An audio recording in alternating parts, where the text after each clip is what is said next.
Abakenyezi batari bake bakora urudandazwa ndengambibe baracakorera mu gifuri.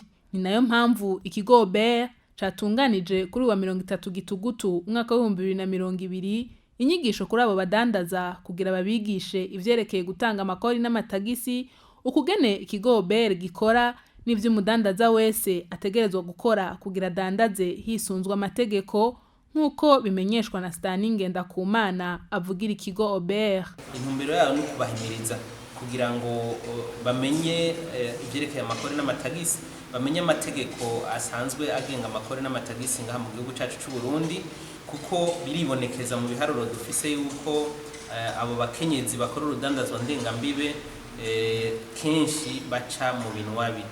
Muri ivyo binwabi navyo ukaca usanga kenshi bo nyene barahahuriye n'ingorane. Mu biganiro tukunda kugiranira nabo mu manama atandukanye baratubwira yuko hari nabo bishika bagafatwa ku nguvu mu gihe bahuye n'abantu babambura utwabo, ugasanga bahejeje kubambura utwabo twose hanyuma bakaca banabafata no ku nguvu. Urumva ikigo OBR ntikijejwe gusa gutororokanya amahera, turanajejwe kwigisha abadandaza abatanga kori kugira ngo bamenye ineza yo gukorana n'ikigo OBR, bamenye ineza yo gutanga amakori n'amatagisi.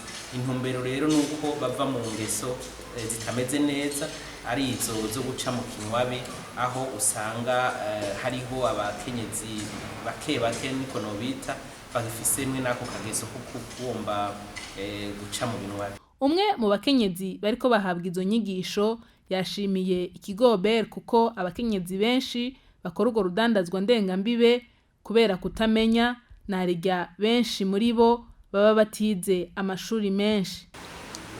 Nababwiye kimwe ni kutamenya, kugira fraude mu bisanzwe no kutamenya, barabahenda. Urabona mu bisanzwe abakenyezi nababwiye ko aba bagira urudandazwa ndengambibe benshi ntibiza.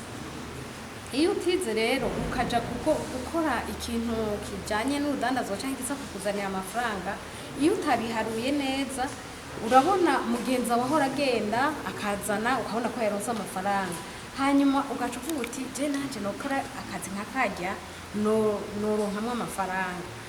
Ntiwabiteguye, ntuzi aho baca, ntuzi kumbure bike urashobora kubimenya nk'impapuro ziguha uburenganzira bwo kujabuka izo zozo n'ibisanzwe, ariko ntuzi ngo mbega ninazana igitenge kirarekewe kwinjira mu Burundi. Urumva hari igihe bagenda bakurikira abandi ugasanga babiguyemwo batabizi. Fideli Bivugire aratubwira kandi ingorane abo bakenyezi bahura nazo iyo bariko badandaza bidaciye mu mategeko. Iyo baciye nko mu kumbibe kenshi bahura n'ibibazo.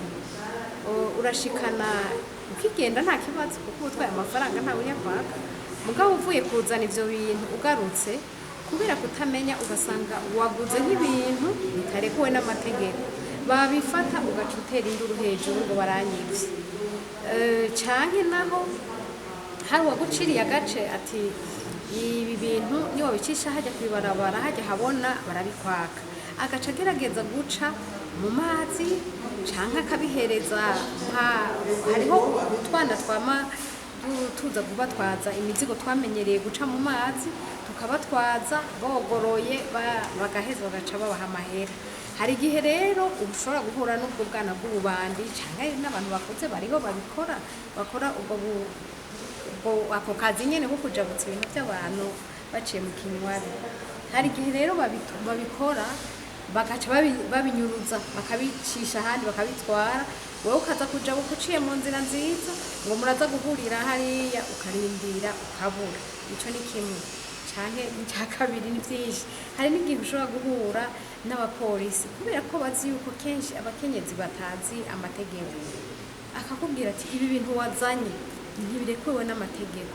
Kuri ivyo rero ndabifasha, akabifata kandi kumbure wewe wari wabiranguye biri mu mategeko, mugabo ntuzi amategeko akugenga, ugaca utangura kujugumira ukabimuhereza ukaburambuwe gutyo.